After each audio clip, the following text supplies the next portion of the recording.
Hello everyone, स्वागत है आप सबका हमारे चैनल एक्सपोनेंट क्लासेस में। तो प्रीवियस क्लास हमने एनडीए की प्रैक्टिस सेट की थी, पहली प्रैक्टिस सेट। आई होप कि आप लोगों ने उसको देखा होगा, अच्छे से देखा होगा। उसमें हमने कुछ क्वेश्चन किए थे और उसका डिटेल में डिस्कशन किया था। ठीक उसी सीरीज़ को हम कंटिन्यू रखते हुए आज हम कुछ क्वेश्चंस करेंगे प्रैक्टिस सेट। तो पूरे इस प्रैक्टिस सेट पे पूरा कंटिन्यूसली वीडियो पे बने रहिएगा और आप हमारे टेलीग्राम ग्रुप को जल्दी से जल्दी ज्वाइन कर लीजिएगा, क्योंकि रेगुलर वे में आपको क्लासेस की अपडेट्स जो है उस चैनल पे आपको मिलते रहेंगे। ओके, तो चलिए शुरुआत करते हैं। ये है पहला क्वेश्चन, आपके बोर्ड पे आ रहा है। तो मैंने आपको टेक्निक बताया हुआ था कि पहले क्वेश्चन को पढ़ना है आराम से, उसके आंसर आपको शायद पता भी होगा क्योंकि आप रेगुलर वे में आप उससे प्रैक्टिस में है। But it is not compulsory कि आप सिर्फ आंसर देखें, आंसर के साथ उसके और भी अदर ऑप्शंस को देखते चले। उसके लिए जो मैं यहाँ जानकारी दूंगा। ओके, तो चलिए देखिए पहला क्वेश्चन यहाँ पे क्या बोल रहा है। Which among the following is measured by an odometer. Okay, ये बहुत ही आसान क्वेश्चन है कि ओडोमीटर क्या मेजर करता है। ओडोमीटर आपका क्या मेजर करता है। ये क्लास 9th का एक छोटा सा सवाल है कि ओडोमीटर का मेजर करने का, जैसे इसमें ऑप्शंस दिए हुए प्रेशर, हाइट, डिस्टेंस और वेलोसिटी। सिंपल सा बात है कि गाड़ी का जो ओडोमीटर होता है वो जो होता है कितना आपने डिस्टेंस ट्रैवल किया है। गाड़ी में एक मीटर होता है, जो गाड़ी जो होती है कितना डिस्टेंस ट्रैवल करती है वो मेजर करता है। ओके, उसमें आपने देखा होगा कि पर डे कितनी किलोमीटर रन करता है। तो आंसर आपका है कि वो आपका डिस्टेंस कितना मेजर करता है। लेकिन जो दूसरे और ऑप्शंस को भी देख लेते हैं कि ओडोमीटर ऐसा इंस्ट्रूमेंट है जो डिस्टेंस को मेजर करता है। तो जो गाड़ी में स्पीड मेजर करेगा उसको क्या कहेंगे, उसको कहते हैं स्पीडोमीटर। उसको क्या कहते हैं, स्पीडोमीटर कहते हैं। उसके बाद आपको शायद स्पीड के लिए आपने यहाँ स्पीड नहीं है, आप वेलोसिटी ऑप्शन दी हुई है। तो वहाँ पर चूंकि अगर आप स्ट्रेट लाइन में ट्रैवल करते, इसका थोड़ा कंसेप्ट अलग है, बट यहाँ पर स्पीडोमीटर की बात करेंगे। और चूंकि यहाँ प्रेशर है तो आपको पता होगा कि एयर प्रेशर को मेजर करने के लिए आप बहुत सारे इंस्ट्रूमेंट का यूज़ करते हैं। इसमें आप एयर प्रेशर को मेजर करने के लिए बैरोमीटर का यूज़ करते हैं। ओके, मैनोमीटर का यूज़ करते हैं, जिसमें आप मरकरी कॉलम का यूज़ करके मरकरी कॉलम के हाइट के इक्विवेलेंट आप प्रेशर को डिफाइन करते हैं। आपको शायद फ्लूइड मैकेनिक्स में इस चैनल पे आपको मिलेगा। अभी आपको वीडियो आने में थोड़ी देरी है, बट ये आपको शायद फॉर्मूला याद होगा, P बराबर रो Hg। ओके, जहाँ रो का मतलब यहाँ पर होता है लिक्विड की डेंसिटी, और अगर हम मरकरी का डेंसिटी यूज़ करते हैं तो मरकरी की डेंसिटी आपको पता होगी। कमेंट सेक्शन में आप मुझे कमेंट करके बताएंगे कितनी होती है मरकरी की डेंसिटी। ओके, तो ये आपको क्लियर हो गया है। उसके बाद जो ये पहला क्वेश्चन आई होप आपको क्लियर हो गया होगा, ठीक ना। कोई भी दिक्कत है कमेंट सेक्शन है, कमेंट सेक्शन में आपको मुझे कमेंट करके पूछ सकते हैं और टेलीग्राम ग्रुप ज्वाइन कर लीजिएगा। चलिए अगला क्वेश्चन पढ़ते हैं। Which among the following is correctly represent a parsec. Okay, ये जो क्वेश्चन है मेरी जो पहली लेक्चर है यूनिट एंड डायमेंशन की, सॉरी दूसरी लेक्चर में मैंने ये पढ़ाया हुआ था कि पार्सेक जो होता है आपके लॉन्ग डिस्टेंस का मेजरमेंट के लिए होता है। आप उसको लाइट ईयर से कैसे रिलेट कर सकते हैं, लाइट ईयर में। और अगर आपको लाइट ईयर में कितना मीटर होता है ये मैंने वीडियो में बताया हुआ है। तो अभी चाहिए वीडियो को देखिएगा, उसमें आपका यूनिट एंड मेजरमेंट का लेक्चर 2 में मैंने आपको ये चीज़ पढ़ाया हुआ है। पहले भी मैंने उस लेक्चर में भी बताया था कि ये कितना इंपॉर्टेंट है। पार्सेक इज इक्वल टू होता है कितना होता है 3.26261 लाइट ईयर, 3.261 लाइट ईयर होता है। ओके, क्लियर है। तो इसको कन्वर्ट करने का तरीका मैंने आपको समझाया हुआ था कि किस तरीके से ये कन्वर्ट होता है। और 1 light year is equal to कितना मीटर होता है, आप मुझे कमेंट सेक्शन में कमेंट करके आप मुझे बताइएगा अगर आपने वो वीडियो पूरा देखा होगा तो। ओके, तो आई होप कि आपको ये 2 क्वेश्चन क्लियर हुए होंगे, ठीक ना। कोई भी डाउट है तो आप पूछ सकते हैं। चलिए बढ़ते हैं अपने अगले क्वेश्चन की ओर। तो चलिए बढ़ते हैं अपने अगले क्वेश्चन की और। सवाल आपके बोर्ड पे है, क्वेश्चन नंबर 3 आपके बोर्ड पे लिखा हुआ है। वीडियो को पहले पॉज कर लीजिएगा, आराम से क्वेश्चन को पढ़ के उसको अपने अनुसार, सिर्फ आंसर देना जरूरी नहीं है, पर्टिकुलर रीजन देके आपको समझना जरूरी है। ओके, चलिए देखिए क्या बोल रहा था। Vehicle moving on a circular path experience क्या। अरे भाई, कोई चीज ऑब्जेक्ट जो है सर्कुलर पाथ में घूम रही है तो वो क्या चीज को अनुभव करेगी, किस चीज का अनुभव करेगी भाई।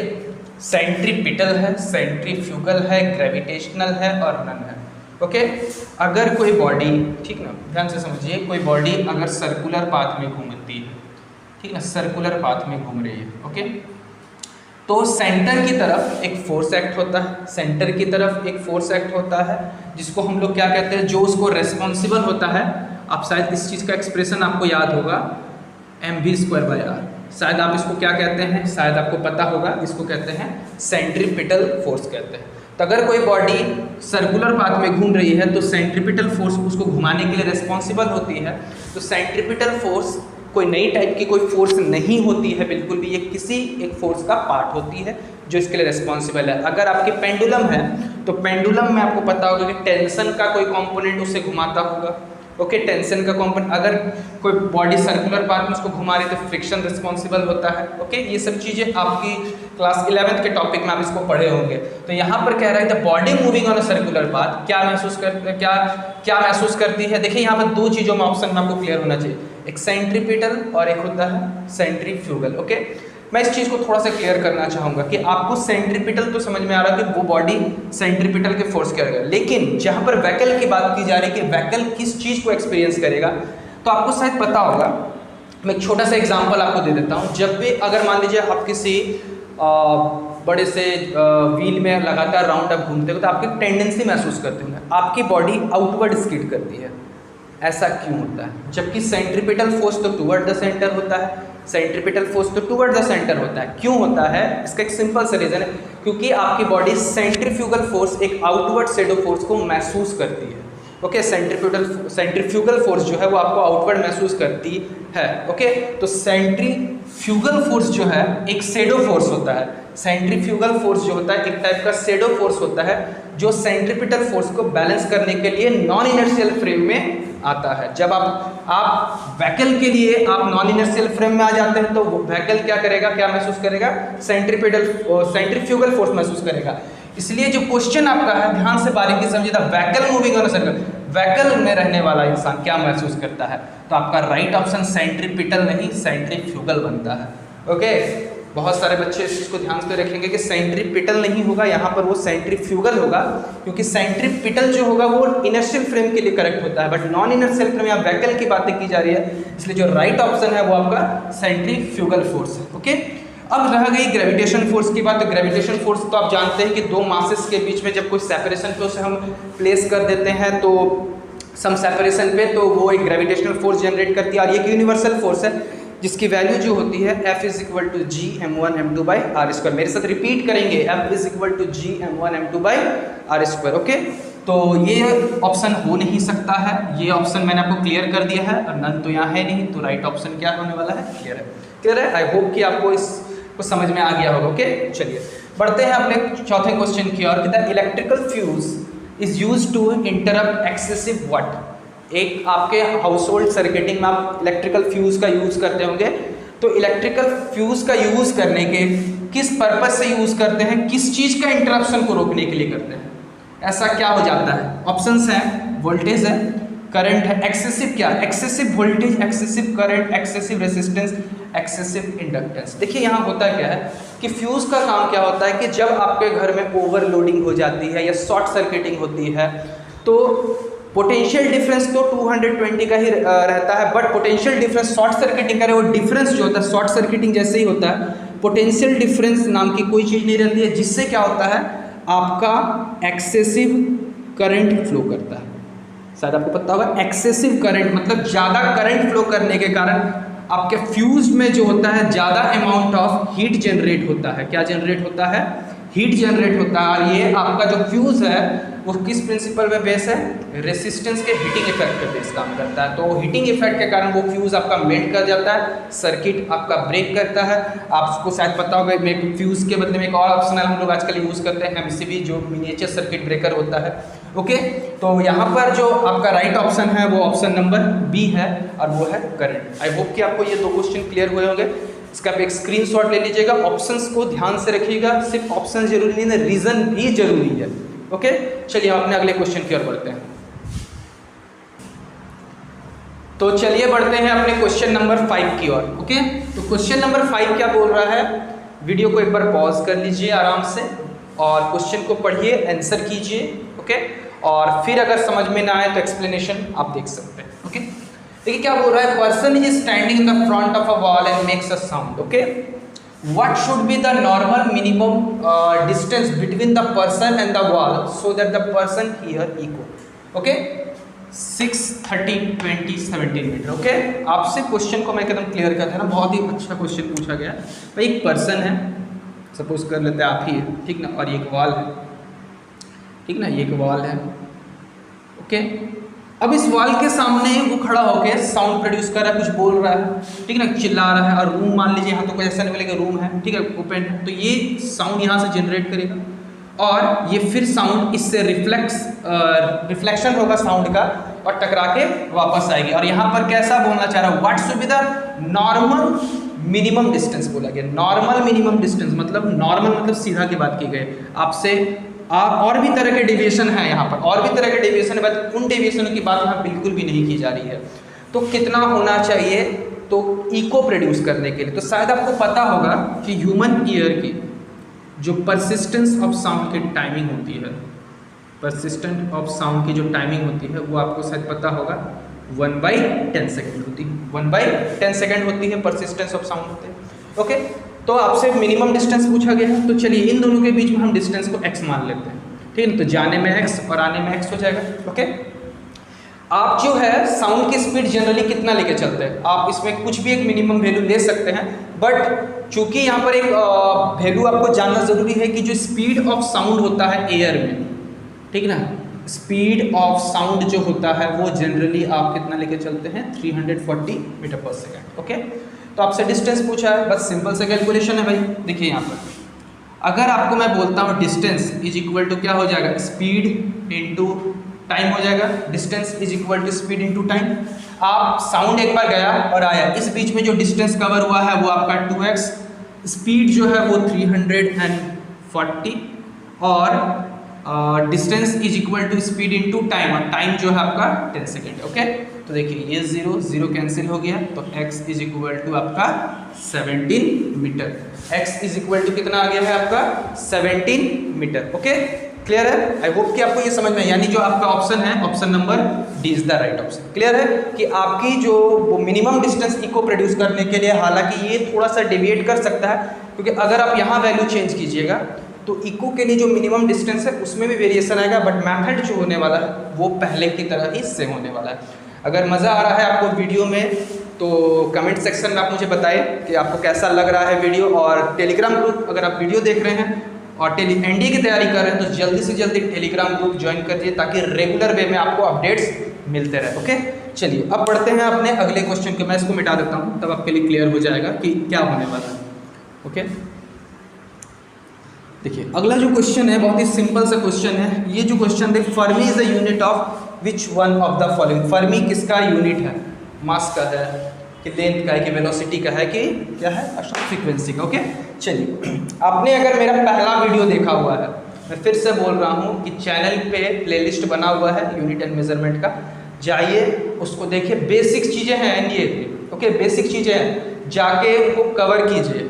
फिर देखिए ये सब क्वेश्चन आपके लिए बिल्कुल भी समय नहीं लेगा, अच्छे से देखिए पहले वीडियो को। आपसे पूछा गया फर्मी किसकी यूनिट है भाई, आपको सीधा पता है भाई कि अगर मैं फर्मी बोलता हूँ तो एफएम की बात कर रहा हूँ, ठीक ना, एफएम गाना सुनने वाला एफएम की बिल्कुल नहीं बात कर रहा हूँ। Fermi meter, okay, equal to होता है 10⁻⁻15 मीटर होता है। और ये चूंकि ये मीटर से है तो फर्मी की बात कर रहा है, ठीक ना, तो यहाँ is the unit of which of the following, ठीक ना। तो यहाँ पर थोड़ा सा इस क्वेश्चन में आपको करेक्शन करना है कि फर्मी के साथ क्या लगाना जरूरी था। फर्मी के साथ मीटर लगाना जरूरी था, फर्मी के साथ क्या लगाना जरूरी है, बट जनरली हम लोग इस टर्म को फर्मी यूज़ करते हैं, मीटर के लिए यूज़ करते हैं। तो इसलिए जो राइट ऑप्शन बनेगा वो आपका लेंथ के लिए बनेगा, क्योंकि मीटर लेंथ की डायमेंशन होती है, लेंथ की यूनिट के लिए यूज़ किया जाता है। ओके, तो यहाँ सिर्फ फर्मी, मैंने आपको प्रीफिक्स पढ़ाया हुआ है, प्रीफिक्सेस में आप जाकर उसको पढ़ सकते हैं कि प्रीफिक्स में फर्मी किसके लिए स्टैंड करता है, कि फर्मी में 10⁻⁻15। चलिए मैं क्वेश्चन आपसे पूछ लेता हूँ कि अगर मैं पीको बोलता हूँ तो पीको के लिए आप मुझे बताइए कितना होता है 10⁻। ये आपके लिए कमेंट सेक्शन में आप मुझे कमेंट करके बताइएगा कि कितना होता है 10⁻, माइनस में ही होता है, चलिए स्मॉल डिवीजन स्केल पे ही होता है। ओके, तो चलिए आपको ये दो क्वेश्चन नंबर 5 और क्वेश्चन नंबर 6 आई होप का आपको क्लियर हो गया होगा, ठीक है ना। इसका एक स्क्रीनशॉट ले लीजिए, बढ़ते हैं अपने अगले क्वेश्चन की ओर। तो चलिए बढ़ते हैं अपने क्वेश्चन नंबर 7 की ओर। क्वेश्चन नंबर 7 क्या बोल रहा है कि न्यूटन मीटर पर सेकंड। वेट, आप पहले कुछ वीडियो को पॉज कीजिएगा फिर क्वेश्चन को सॉल्व कीजिएगा। ओके, चलिए मैं क्वेश्चन पढ़ता हूँ आपके सामने, आराम से सुनिए। Newton metre per second is represented as following. Okay, ohm है, वोल्ट है, वाट है, कैलोरी है। ओके, ये 4 ऑप्शन दिए हुए, तो वेट कीजिएगा, देखिएगा तो समझिए आंसर। एकदम बहुत ही आसान सा क्वेश्चन आपसे पूछा गया, न्यूटन मीटर पर सेकेंड किसका यूनिट हो सकता है, किसका यूनिट हो सकता है? जरा गौर कीजिए ना, मैं यहाँ से सिंपल से एक करके चलिए। ओम क्या है? ओम किसके लिए यूज होता है? रेसिस्टेंस के लिए यूज होता है। किसके लिए यूज होता है? रेसिस्टेंस के लिए।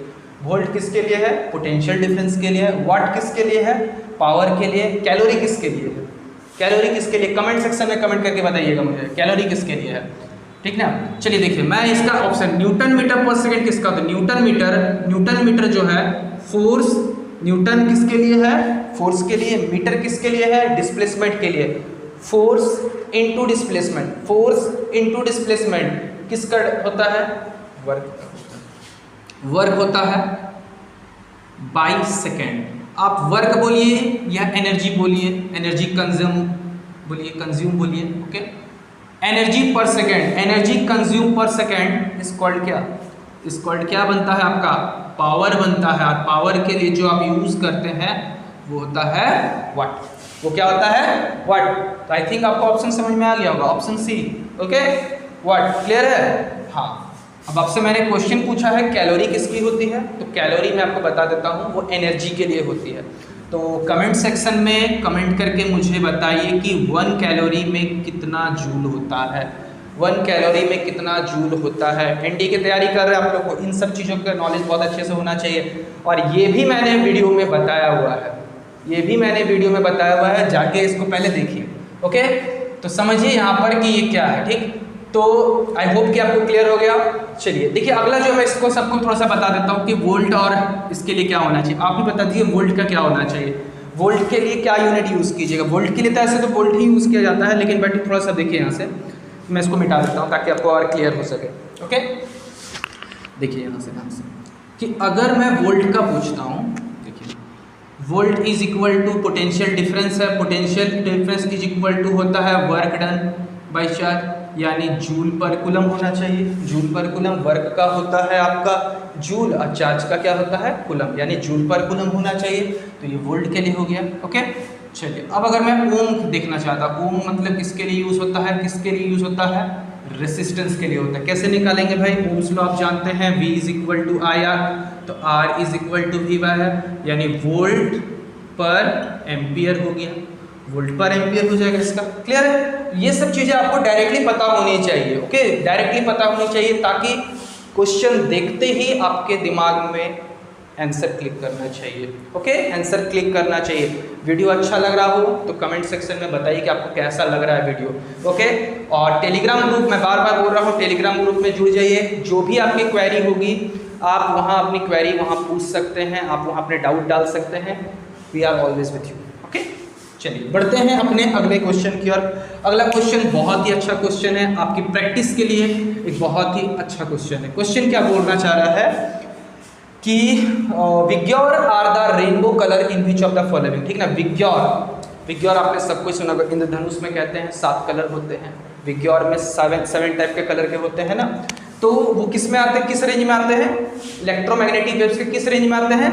विजिबल रेंज में आते हैं, विजिबल रेंज में आते हैं। विजिबल में ही 7 कलर बटे हुए हैं, ठीक ना, VIBGYOR। ओके, तो इसकी जो रेंज होती है वो 400 नैनोमीटर से 750 नैनोमीटर के बीच में होती है, विजिबल की होती है। विजिबल मतलब जिस इलेक्ट्रोमैग्नेटिक वेव जो हमें देखने में मदद करता है। कितने टाइप के इलेक्ट्रोमैग्नेटिक वेव होते हैं? कमेंट सेक्शन में आप मुझे बताइएगा। ओके, मैं बार बार इस बात पे फोकस कर रहा हूँ कि आप सीखना चाह रहे हैं तो हम लोग यहाँ सिखाना चाह रहे हैं, हम किसी भी चीज़ को यहाँ रटवाने के लिए नहीं पहुँचे हुए। ओके, तो VIBGY विग्योर के लिए जो यहाँ रेंज होती है वो 400 नैनोमीटर से 750 नैनोमीटर के बीच में लाई करती है, वो विजिबल की रेंज होती है। तो अगर आपको सारा का सारा मेरे साथ एक बार रिपीट कीजिएगा, V for violet, I for indigo, B for blue, G for green, Y for yellow, O for orange, R for red होता है। चलिए आप मुझसे बताइए, कमेंट सेक्शन में जल्दी से बताइए मुझेगा कि प्राइमरी कलर किसको बोलते हैं। ओके, प्राइमरी कलर किसको बोलते हैं, ये आपका होमवर्क है, ठीक है। ओके, सब चीज़ मैं आपको यहाँ से बता रहा हूँ, बट कुछ चीज़ें मैं आपके लिए छोड़ देता हूँ। ताकि आप प्रैक्टिस कीजिएगा। ओके, प्रैक्टिस कीजिएगा। तो यहाँ पर क्वेश्चन पे मैं आता हूँ कि यहाँ पर कि ये जो कलर का पैटर्न है VIBGR, इसमें आपको किसका ऑर्डर फॉलो होता है? इंक्रीजिंग ऑप्शन है, increasing wavelength, decreasing wavelength, increasing frequency, increasing speed. आई होप कि आपको आंसर बोर्ड पे दिख रहा होगा कि जब आप विजिबल से रेड की ओर जा रहे हैं तो वेवलेंथ जो हो रहा है आपका इंक्रीज कर रहा है, वेवलेंथ जो हो रहा है आपका इंक्रीज कर रहा है, दैट भी कि ये जो है ऑर्डर जो है वो इंक्रीजिंग वेवलेंथ है, इंक्रीजिंग वेवलेंथ है। क्लियर है? तो ऑप्शंस आंसर तो आपको समझ में आ गया होगा, बट यहाँ पर एक और कंफ्यूजन आपसे किया जा सकता है कि फ्रीक्वेंसी से कैसा रिलेशन है। तो शायद आपको पता होगा कि वेवलेंथ और फ्रीक्वेंसी एक दूसरे के इन्वर्स होते हैं, एक दूसरे के इन्वर्स होते हैं, मतलब अपोजिट होते हैं। आपको पता होगा, शायद आपको ये फॉर्मूला अच्छे से पता, वेलोसिटी इज इक्वल टू होता है wavelength into frequency, wavelength into frequency.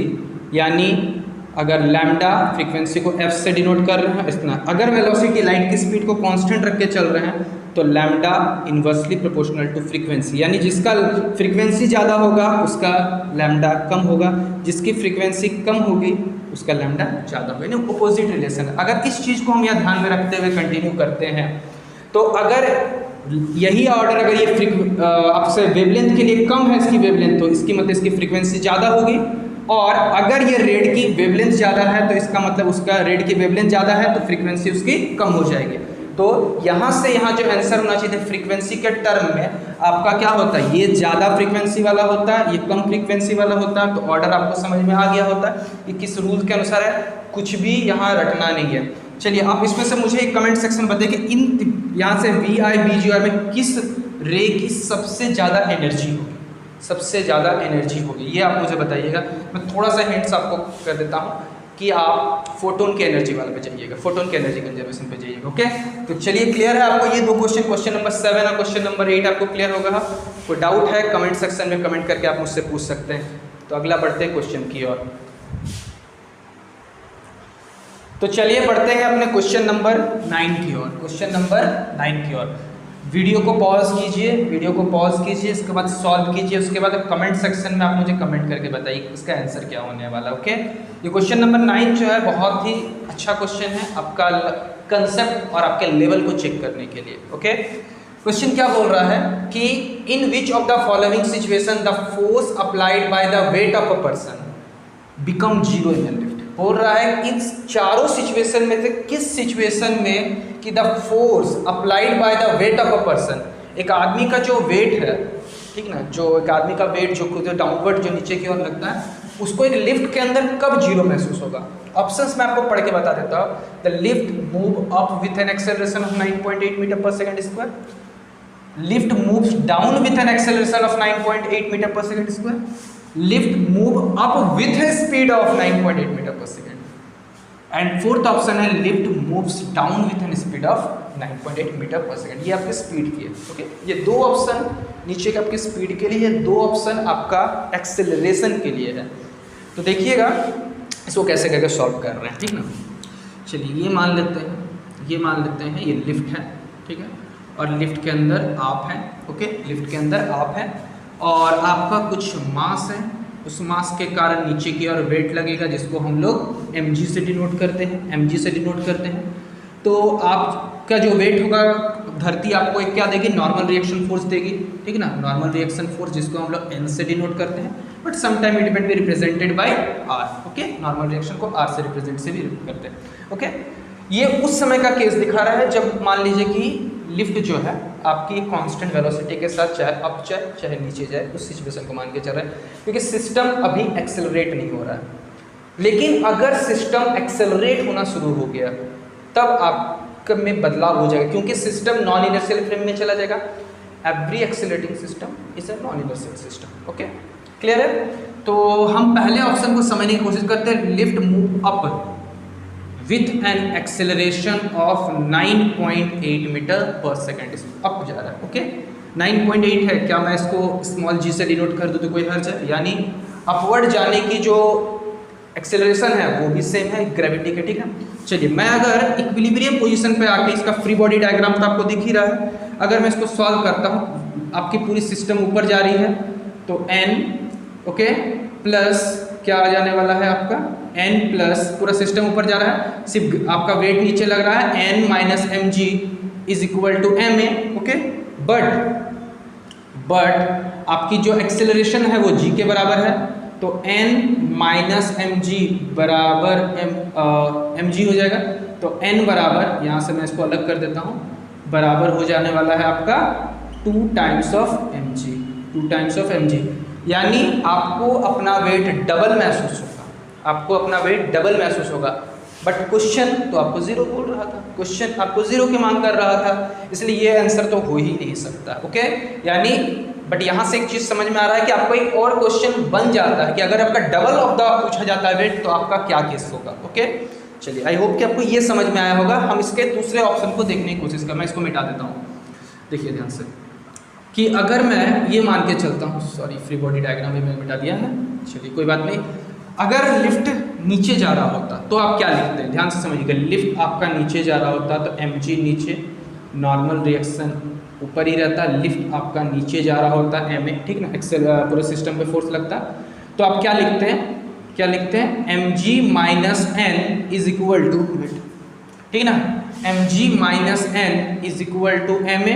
But मैं फिर से बताना चाहता हूँ कि एक्सेलरेशन जी के बराबर है, तो इसका मतलब हो जाएगा कि M G minus N is equal to M G, तो एम जी कैंसिल, तो normal reaction is zero. If the normal reaction is zero then no weight will be observe by you, no weight will be experienced by you, यानी ऐसे condition में आपको कोई भी wait महसूस नहीं होगा।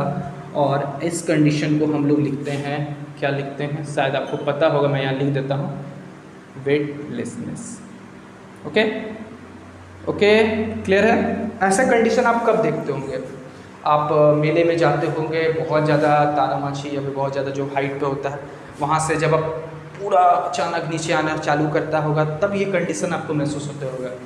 हालांकि पूरी कंप्लीट तौर पे सही नहीं हो पाता है, लेकिन बहुत हद तक आपको अपना वेट जीरो लगने लगता है। एंड दैट टाइम आप, चलिए बाकी आप खुद समझदार हैं। तो इसमें जो ऑप्शन नंबर बी है is the right answer okay, option number B is the right answer. I hope कि आपको ये समझ में आ गया होगा, कोई इसमें दिक्कत नहीं होगा। चलिए अगला जो है क्वेश्चन नंबर 10 में आपको पढ़ के बता देता हूँ। क्वेश्चन आप एक बार इसको पढ़ लीजिएगा, क्या कहने की कोशिश कर रहा है। Which one of the following cause the drop of the water to be, okay ये क्या है आपका to be in spherical shape. ये तो बहुत ही सिंपल सा है, डायरेक्ट मेमोरी बेस्ड क्वेश्चन है।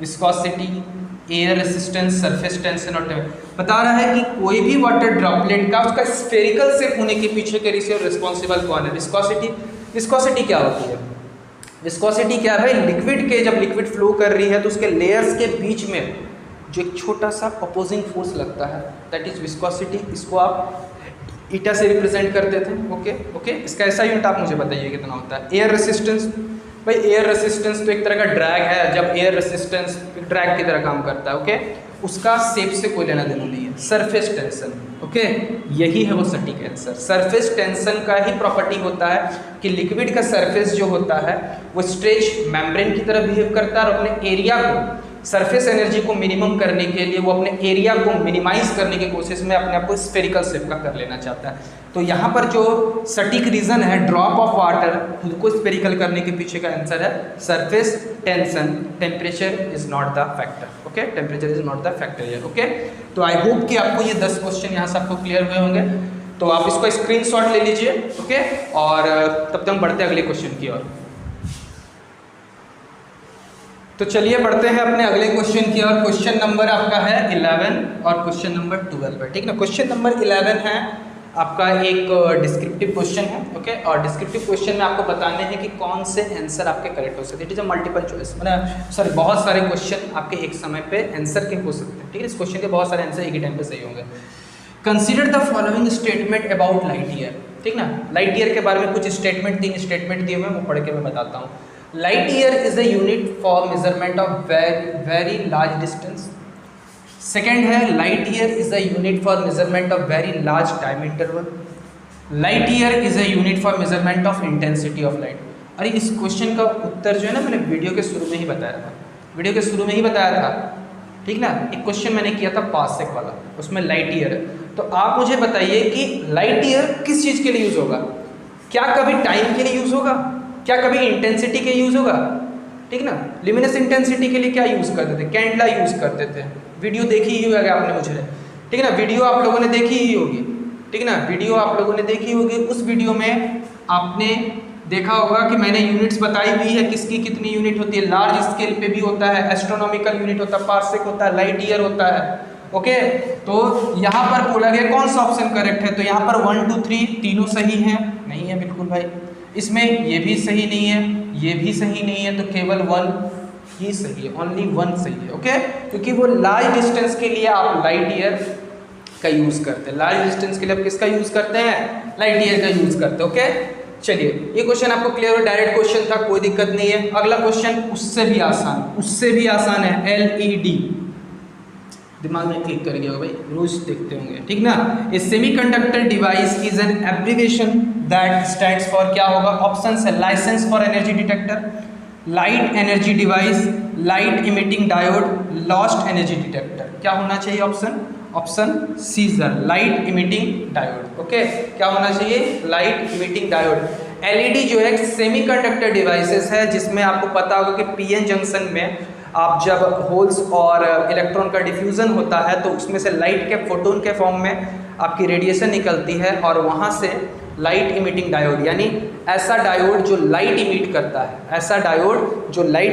है, that is called light emitting diode. और भी बहुत सारे सेमीकंडक्टर डिवाइसेस होते हैं, शायद आपने पढ़ा होगा क्लास 12th में। ओके, सेमीकंडक्टर डिवाइसेस में सेमीकंडक्टर। ओके, तो आई होप कि आपको ये दो क्वेश्चन बहुत ही आसान क्वेश्चन जो थे इनको क्लियर हो गया होगा। बढ़ते हैं अपने और दो क्वेश्चन की ओर। तो चलिए बढ़ते हैं अपने अंतिम 3 क्वेश्चन की ओर। ओके, 3 क्वेश्चन आपके सामने हैं। वीडियो को पहले पॉज कर लीजिए और आराम से क्वेश्चंस का आंसर कीजिए। और वीडियो के लास्ट में मैंने यहाँ अभी तक 15 क्वेश्चन करवाए हैं। इन 15 क्वेश्चन में आपका कितना स्कोर हो रहा है, कमेंट सेक्शन में कमेंट करके बताइए कि आपका कितना स्कोर हो रहा है। अगर आपका 15 क्वेश्चन मैंने यहाँ करवाया, अगर आपका 12 to 15 के रेंज में आपका स्कोर हो रहा है, आउट ऑफ 15 में हो रहा है, तो you are in a very good position. Okay, general science के यानी फिजिक्स के इस सेक्शन में आपको कोई दिक्कत नहीं है। लेकिन अगर आपका उसके बिलो हो रहा है तो थोड़ा बहुत आप प्रैक्टिस से आप उसको सही कर सकते हैं, और उससे भी कम हो रहा है तो ये थोड़ी परेशानी वाली बात है। तो खैर वो सब चीज़ें हमारे साथ प्रैक्टिस करते रहिए, आप रोज सेशन देखते रहिए तो आपके क्लियर हो जाएगी। ओके, मैं एक चीज़ नहीं बता रहा हूँ, उसके साथ हर एक डायमेंशन को क्लियर कर रहा हूँ। ओके, चलिए देखते हैं यहाँ क्वेश्चन क्या, which of the following are the primary colour of the light. अभी मैंने ये क्वेश्चन थोड़ी देर पहले ही डिस्कस किया था विग्योर वाले क्वेश्चन में, कि विग्योर वाले क्वेश्चन में बताया था कि किसको, मैंने को कमेंट सेक्शन में कमेंट करके बताया था कि वही क्वेश्चन आ गया है कि किसको प्राइमरी कलर कहते हैं। अरे भाई आपने पढ़ा कि VIBGYOR है, विग्योर है। ओके, अब अगर विग्योर है तो विग्योर में है तो यहाँ है टोटल 7 कलर, 7 में टोटल कितने होंगे? प्राइमरी कलर होंगे, कुछ सेकेंडरी कलर होंगे। ओके, चलिए मैं इसका भी कलर थोड़ा चेंज कर लेता हूँ ताकि ज़्यादा बेटर रहेगा। तो प्राइमरी कलर जो होंगे आपके, ओके, इसके जो प्राइमरी कलर होंगे, प्राइमरी कलर्स के नाम से आप इसको जानेंगे। प्राइमरी कलर जो होता है वो होता है RGB, ठीक ना। क्या होता है? RGB नहीं, मैं आपने क्रिकेट में IPL तो देखते ही होंगे ना, RCB। ओके, क्या होता है RCB का फुल फॉर्म? शायद किसी को बताने की यहाँ ज़रूरत नहीं है, ठीक ना। RCB का फुल फॉर्म किसी को बताने की ज़रूरत नहीं है, और किसी को पता है शायद, मुझे तो नहीं पता कितना क्या होता है RCB का फुल फॉर्म। तो RGB से RCB यानी red green blue, that is called primary colour. Okay, तो blue red green, right option B. Okay, right option आपका क्या है? बी है, ठीक है। चलिए अगला देखते हैं। क्वेश्चन है कि current of 1 ampere is drawn by a filament of an electric bulb for a 10 minute. Okay, simple सा क्वेश्चन है कि कोई बल्ब का फिलामेंट है, वो 1 एम्पियर का करंट कैरी कर रहा है, कितने मिनट तक? 10 मिनट है। कितना चार्ज जाएगा पहले तो बताइए, टाइम कितना है आपका? 10 मिनट है। 10 मिनट इज इक्वल टू, शायद सिंपल सा 1 मिनट इज इक्वल टू 6, यानी आपका 600 सेकेंड हो गया। 600 सेकेंड। करंट आपका कितना है भाई? 1 एम्पियर है। कितना क्या पूछा है? Amount of charge, electric charge का। तो आपको पता है I बराबर Q/T, तो Q is equal to I into T, यानी I जो है आपका 1 एम्पियर है, 1 इंटू 600 यानी कितना हो गया है? 600 कूलम। Okay, 600 coulomb. ओके, ये बहुत ही आसान क्वेश्चन था, बहुत ही ज़्यादा आसान है, ठीक ना। अगला और लास्ट क्वेश्चन है आज के वीडियो का। Okay, which of the following formula do not represent electrical power. Electrical power के लिए कौन सा फार्मूला सही नहीं है? I square R, I R square, V I, V square by R. चलिए बात करते हैं। देखिए यहाँ से आपको पता है कि पावर इज इक्वल टू होता है, मैंने वर्क बाई टाइम, तो पावर इज इक्वल टू होता है वर्क बाई टाइम, ये चीज़ पढ़ाया हुआ था। वर्क को हम लोग क्या लिख सकते हैं? V इंटू क्यू लिख सकते हैं, बट Q बाई टी को हम लोग क्या लिख सकते हैं? I लिख सकते हैं, तो VI बना। पावर का एक और फॉर्मूला यहाँ से क्या काम कर, VI काम करता है, यानी ये तो करेक्ट है, ये तो अपने आप में करेक्ट है। बाकी और ऑप्शंस को देख लेते हैं। आपको ओम्स लॉ से पता है V इज इक्वल टू क्या होता है? IR होता है। V की वैल्यू को यहाँ पुट करेंगे तो पावर इज इक्वल टू होगा I स्क्वायर आर हो जाएगा, जो कि पहला ऑप्शन भी आपका सही है, यानी ये ऑप्शन सही है। ये ऑप्शन से हमको गलत पूछा जा रहा है, दिखते हैं और दो ऑप्शन को देखते हैं। फिर से देखिए यहाँ से I इज इक्वल टू कितना हो जाएगा? V बाई आर हो जाएगा। I यहाँ पे पुट करेंगे अगर I का, तो V स्क्वायर बाई आर हो जाएगा, यानी आपका ये सही है, ये सही सॉरी ये सही नहीं है, ये सही नहीं है, ये आपका सही है, ये आपका सही है, ये आपका सही है। तो आपका सही कौन सा नहीं है? ये है, लेकिन सही नहीं होने के बावजूद भी ये सही है, क्योंकि आपसे पूछा गया कौन सा रिप्रेजेंट नहीं करता। ओके, तो राइट ऑप्शन है ऑप्शन बी। ओके, तो यहाँ हम लोगों ने आज 15 क्वेश्चन डिस्कस किए हैं। आई होप कि आपको ये 15 क्वेश्चन डिटेल में समझ आए हैं, मैंने डिटेल में आपको समझाया। वीडियो पसंद आया है तो कमेंट सेक्शन खुला हुआ है, वहाँ पर आराम से कमेंट कीजिए और जल्दी से टेलीग्राम ग्रुप ज्वाइन कर लीजिए। और जिन्होंने बेसिक्स नहीं देखे हुए, मैं बार बार बोल रहा हूँ, बेसिक हमारे चैनल पे प्लेलिस्ट बना हुआ है, वहाँ जाके आप देख सकते हैं। फिजिक्स के, केमिस्ट्री के, मैथ्स के, सबके पढ़े हुए हैं वीडियो, आराम से देखिए। चैनल को जितना जल्दी आप सपोर्ट करेंगे उतना हमारे लिए अच्छा होगा। चलिए, थैंक यू।